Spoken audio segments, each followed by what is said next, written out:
E aí, tudo certo? Pronto para gabaritar? Então vamos lá. Em janeiro de 1961, surgiu um grupo chamado ORM Polop. Era a Organização Revolucionária Marxista Política Operária. Ela marca o início de uma abordagem comum no período, que foi a do surgimento de diferentes grupos que se mostravam divergentes do PCB. Foram ao menos 44 grupos similares ao Polop. Repare que é o mesmo ano em que Cuba se torna comunista. A questão para a divergência de muitos grupos com o PCB era que o Partidão, ou seja, o Partido Comunista Brasileiro, havia aderido ao getulismo ao se aproximar do PTB, inclusive lançando candidatos à Câmara e ao Senado pelo PTB. Essa postura irritou muitos setores da esquerda que se viram traídos ou entenderam que esse era um erro de leitura da conjuntura nacional, já que contava com a colaboração e a negociação com a burguesia. Por exemplo, ao negociar as indenizações aos latifundiários em torno da reforma agrária. Também é apontado como uma evidência do erro de leitura do velho Partido Comunista a desmobilização da classe operária, que não reagiu praticamente em nada ao golpe, se entregando à situação praticamente inerte, tanto em 61 como em 64 e 68. Isso seria fruto da incapacidade do PCB de mobilizar a classe trabalhadora.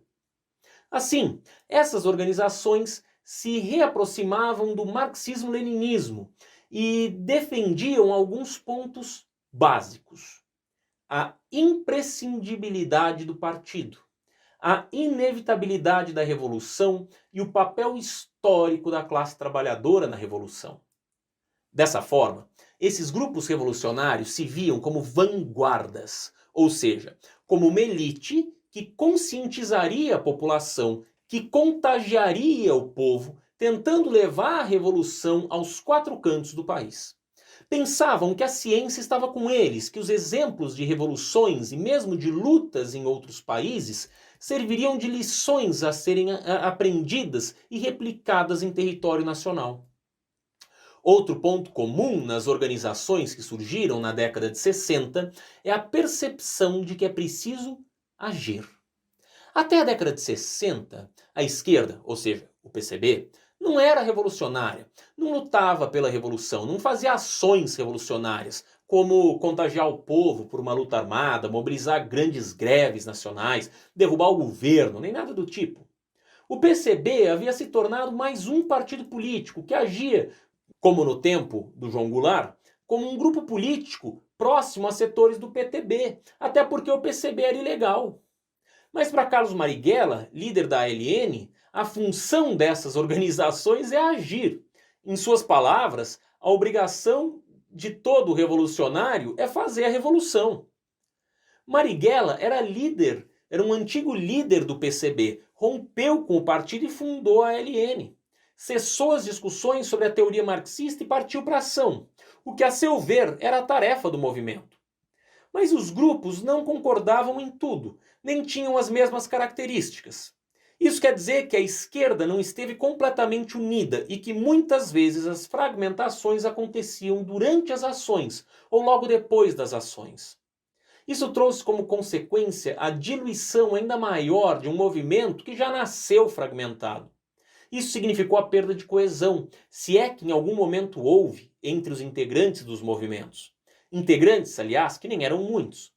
Observando dados da própria Justiça Militar, chegamos a um número de 4.935 réus em processos contra a militância em organizações partidárias clandestinas. Réus por participação em ação violenta ou armada são só 1.464. Mas esses são apenas os réus, os que tivemos acesso aos arquivos. Seguramente os números são muito maiores, mas difícil saber quão maiores. Por exemplo, de acordo com as mesmas fontes, os simpatizantes dessas organizações somam 345, o que com certeza é muito menor do que a realidade. Por isso, é difícil afirmar quantas pessoas estavam envolvidas realmente nesses grupos e quantas atuavam e colaboravam das formas mais variadas. A releitura do marxismo-leninismo, proposta pelos movimentos de esquerda no Brasil, se insere em um contexto de revalorização da revolução no cenário internacional. Isso por conta de Cuba e da China. Por isso, o foquismo e o maoísmo estão sendo amplamente debatidos. Eram as duas vias a serem seguidas. Para os cubanos, a discussão em torno de exportar a revolução era quase uma questão de sobrevivência. Foi preciso para eles buscar alternativas para poder sobreviver em tamanha proximidade com os Estados Unidos, em um ambiente de tão grande isolamento aos países que os cercavam. Dentre essas alternativas estava justamente exportar a abordagem foquista, ou seja, a do foco guerrilheiro, em que os militantes desembarcam em uma ilha e se estabelecem na Sierra Maestra, e apesar de pouco numerosos, fazem uma revolução em todo o país, alterando radicalmente as características da ilha. Mas o que esse mito omite, o mito foquista, e que é muito importante, é que a população da ilha, no caso Cuba, quase em sua totalidade, estava profundamente insatisfeita com o governo. Por isso foi mais fácil propor a derrubada de um governo tão mal avaliado, tão pouco apoiado pela imensa maioria da população, inclusive pelos membros da elite. Já no Brasil, o quadro era bem diferente. De qualquer forma, naquele momento, a leitura que se fez do chamado foquismo cubano era de que era o exemplo a ser seguido, especialmente por haver aqui e em toda a América Latina governos elitistas e países marcados por ampla desigualdade social. O foquismo era o exemplo a ser seguido, o que fortalecia a imagem do guerrilheiro e da revolução. Cuba, além de ser um exemplo teórico e uma fonte de inspiração, também era fonte de apoio concreto e apoiou de diferentes formas, em ao menos 3 momentos, as ações aqui no Brasil. Primeiro, antes do golpe de 64. Ali o apoio foi das Ligas Camponesas, de Francisco Julião. Depois, a ajuda foi para Leonel Brizola e o seu movimento nacionalista revolucionário. Esse movimento reuniu no Uruguai uma série de políticos e militares expulsos do Brasil ou do Exército. Esse grupo voltou ao Brasil para tentar estabelecer 5 focos de guerrilha, mas não deu certo. Os 14 homens do foco da Serra do Caparaó foram denunciados pela população local, que estranhou a presença deles na serra e chamou a polícia. Existe muita especulação sobre encontros de Brizola com Che Guevara no Uruguai, uma vez que o líder guerrilheiro argentino iniciou um conjunto de ações que teriam como objetivo levar a guerrilha a diferentes países.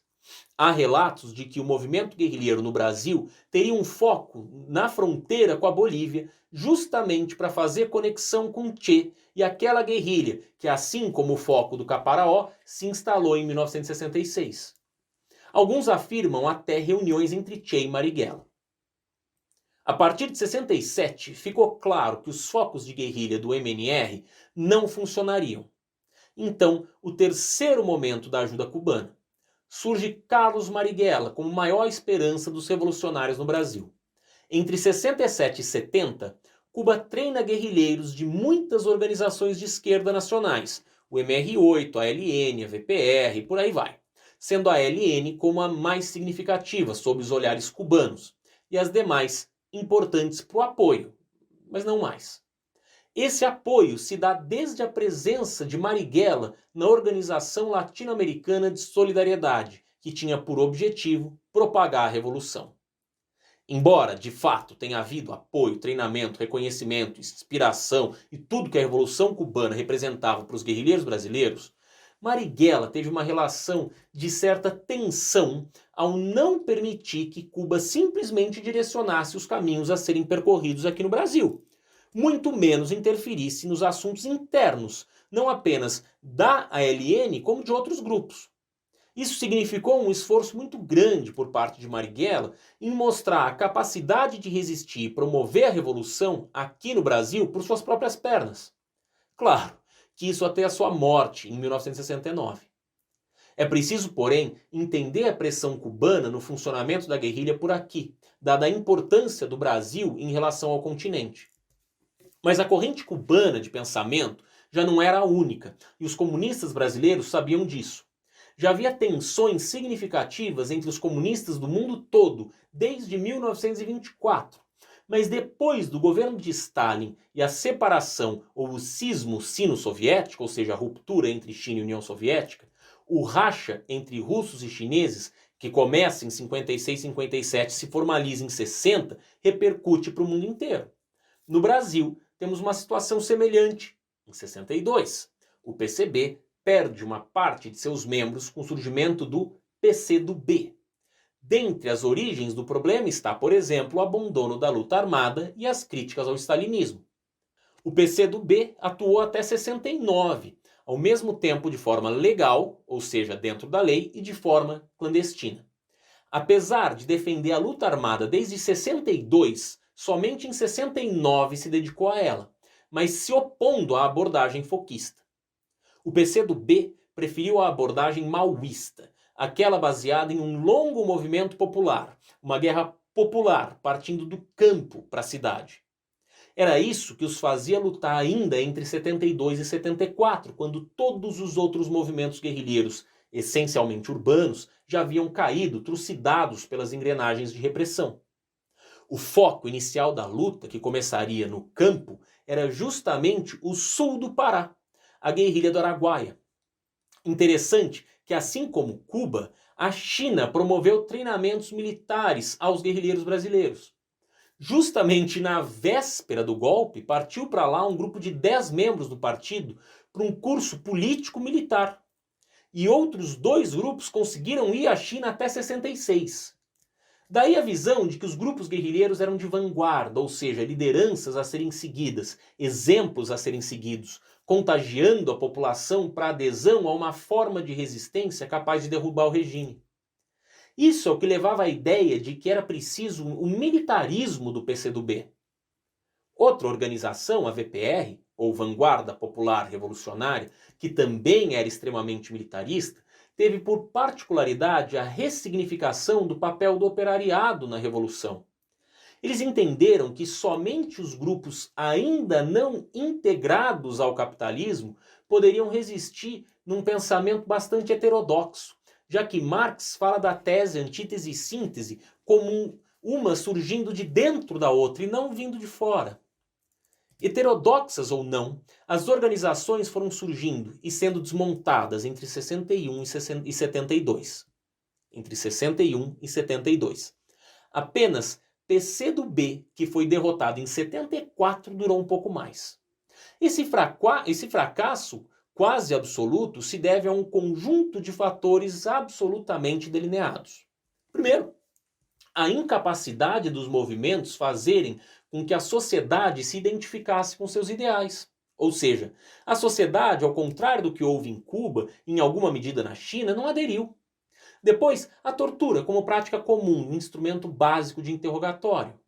E por fim, a eliminação dos guerrilheiros.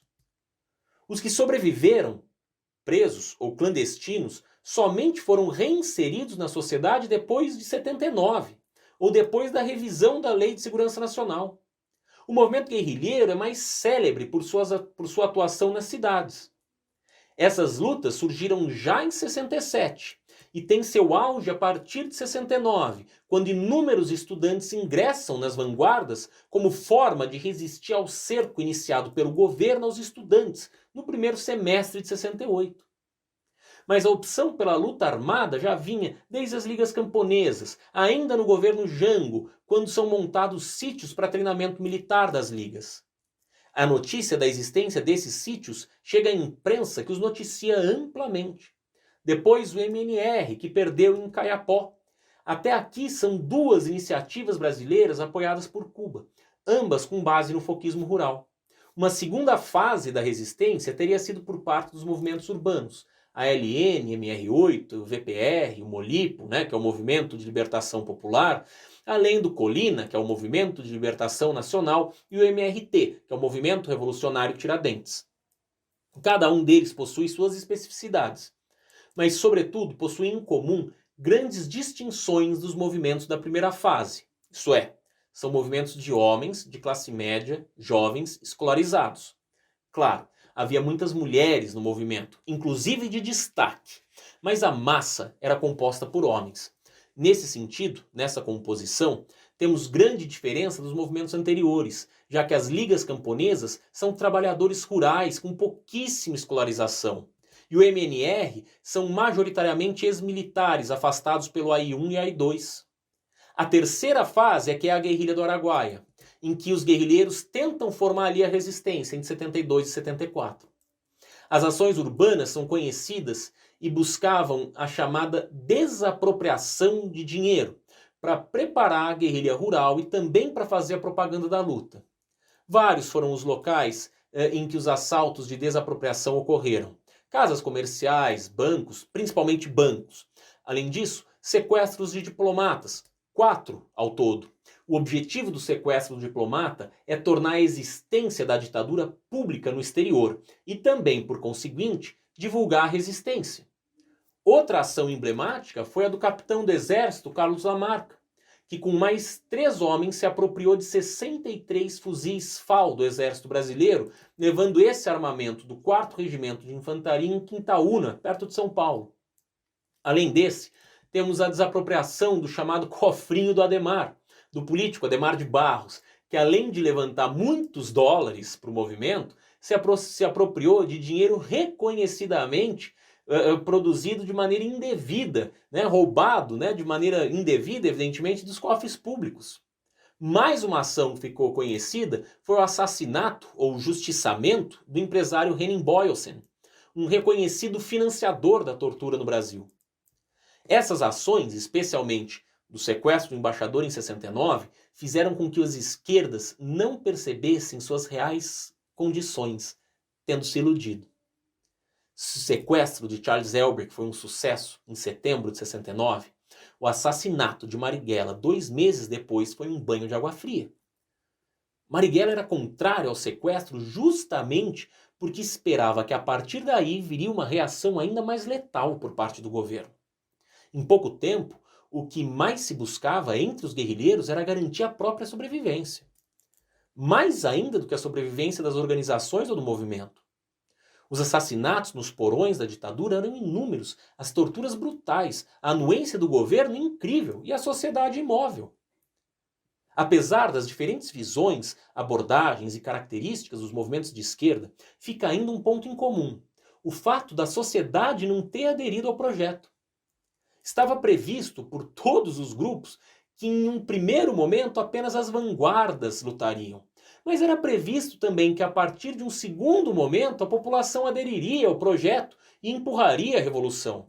Acontece que nunca houve adesão da sociedade.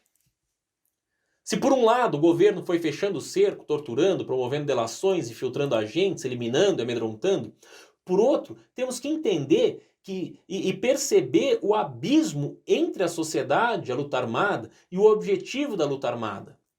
A lenda do foquismo não foi aplicável aqui, tendo em vista a baixíssima legitimação do movimento guerrilheiro junto à sociedade. A resistência na forma de luta armada levou à militarização.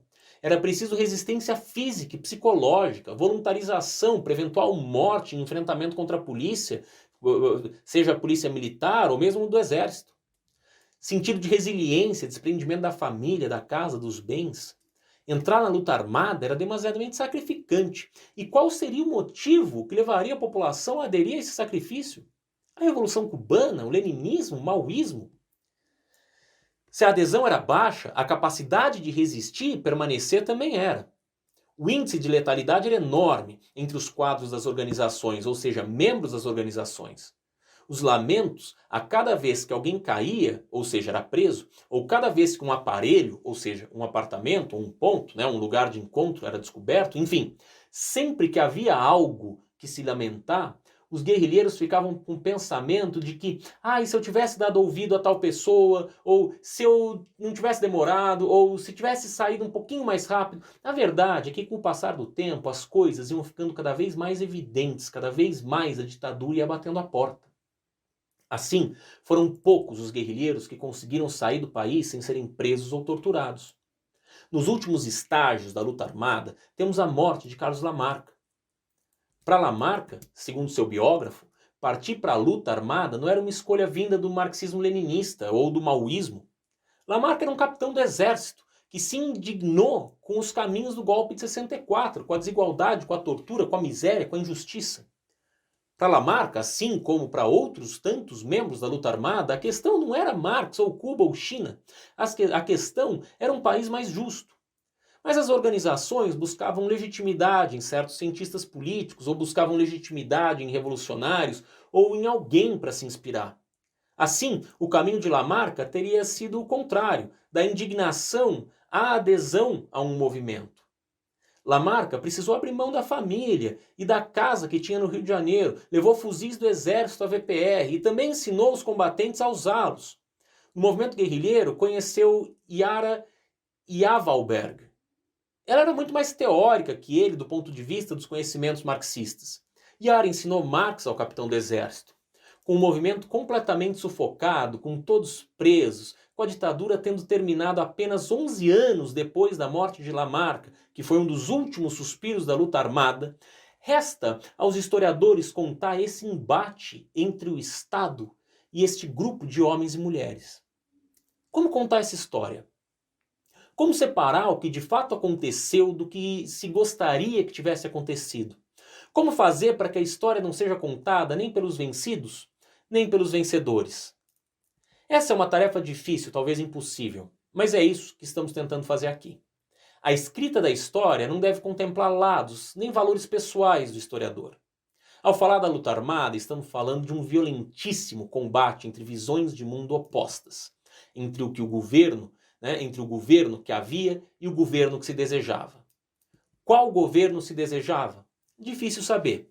Vimos que alguns grupos eram mais castristas, outros mais maoístas, outros simplesmente contrários à ditadura, alguns mais católicos, outros absolutamente ateus.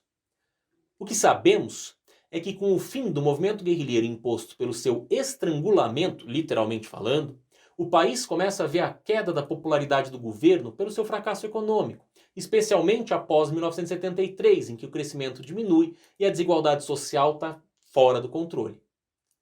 A luta armada não foi o caminho. A democracia viria de outra forma. Mas isso já é assunto de outra aula. Até mais.